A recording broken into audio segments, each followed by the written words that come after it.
Speaker Nancy Pelosi speaking right now at the White House following a meeting between President Trump and congressional leaders. Let's listen in. Taken in Syria.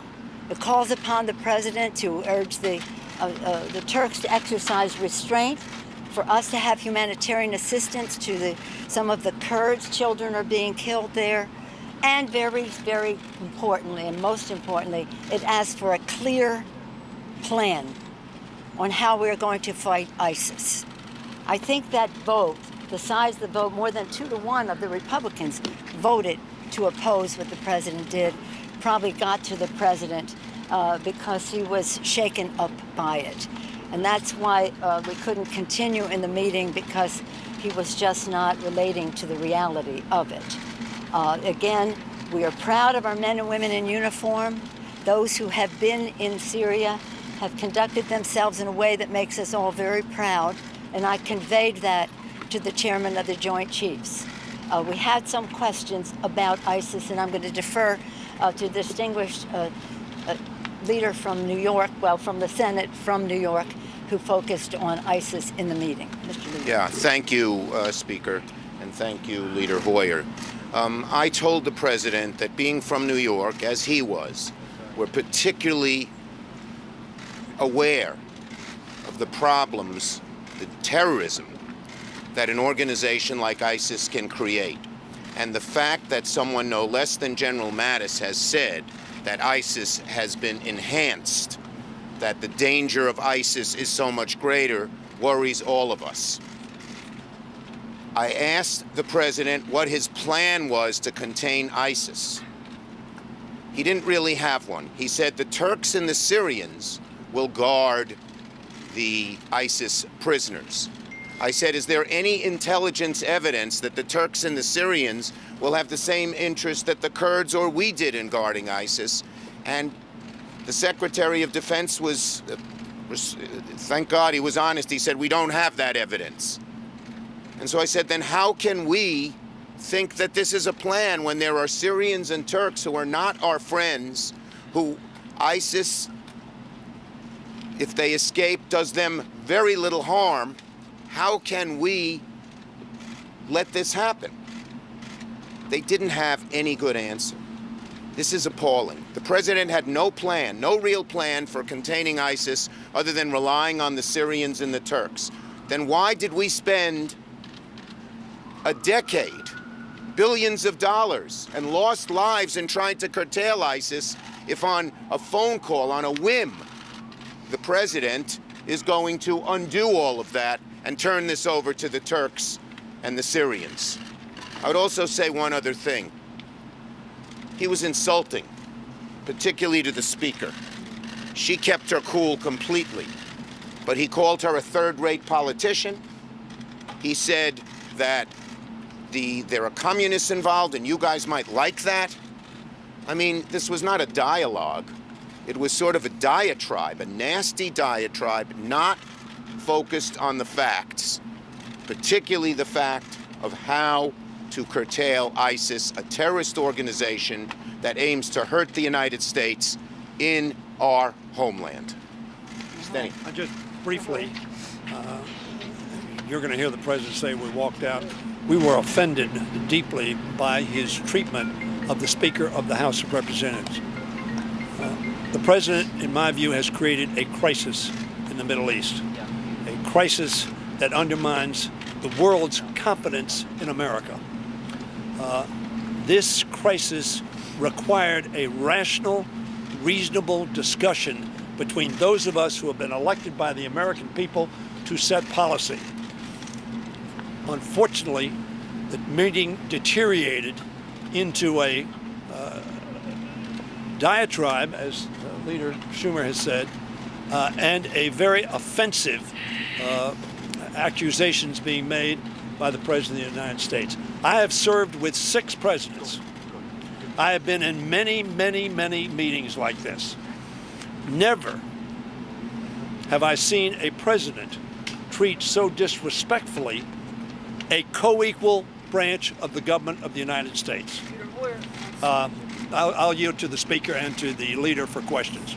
I just want to say this other thing, and that is, I think the president was very shaken up by the fact that 350, was that 350?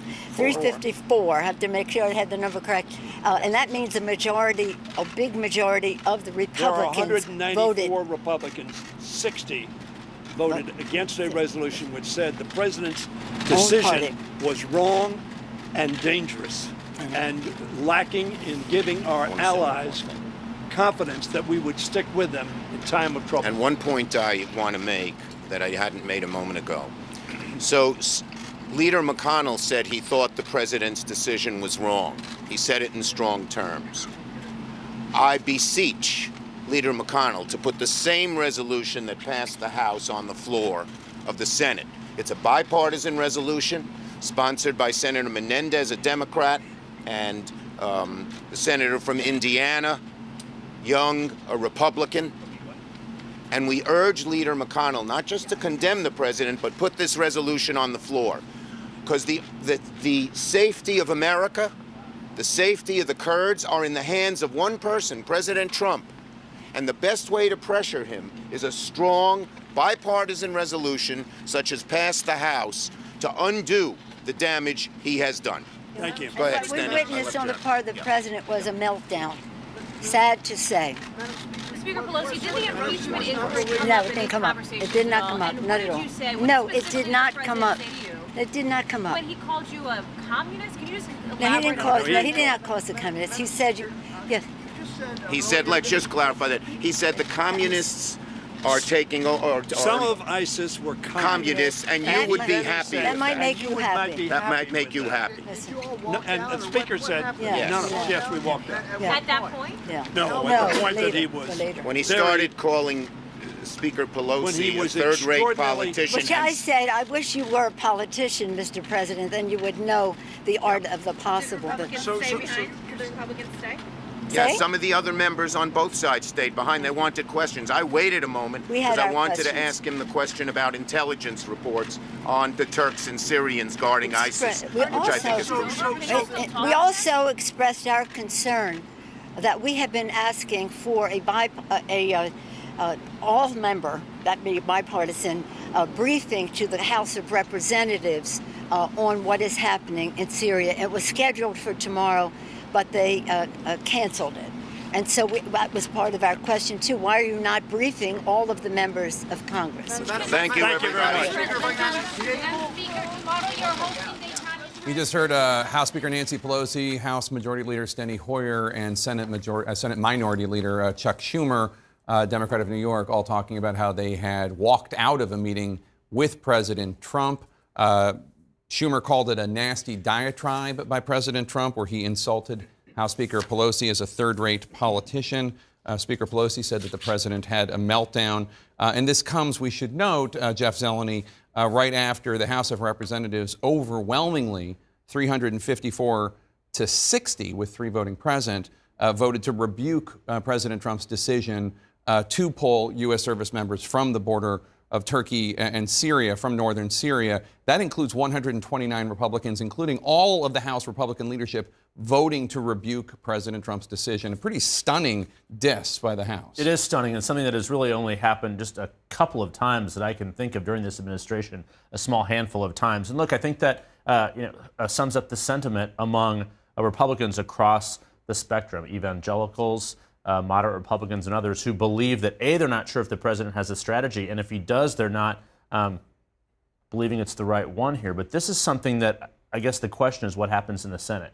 As Senator Schumer was saying there, is Leader McConnell going to bring this up in the Senate or not? But I can't remember a time, if we're thinking back 18 years since 9/11, that there would be this type of discussion, this type of meltdown, politics aside here, about ISIS. It really is a little striking here that there does not seem to be cooler heads on any side here prevailing. And we've heard some really strong language from one of the president's strongest supporters in the Senate, Senator Lindsey Graham, today, saying that the president is going to have potentially blood on his hands if these prisoners these ISIS prisoners escape and kill people, including Americans.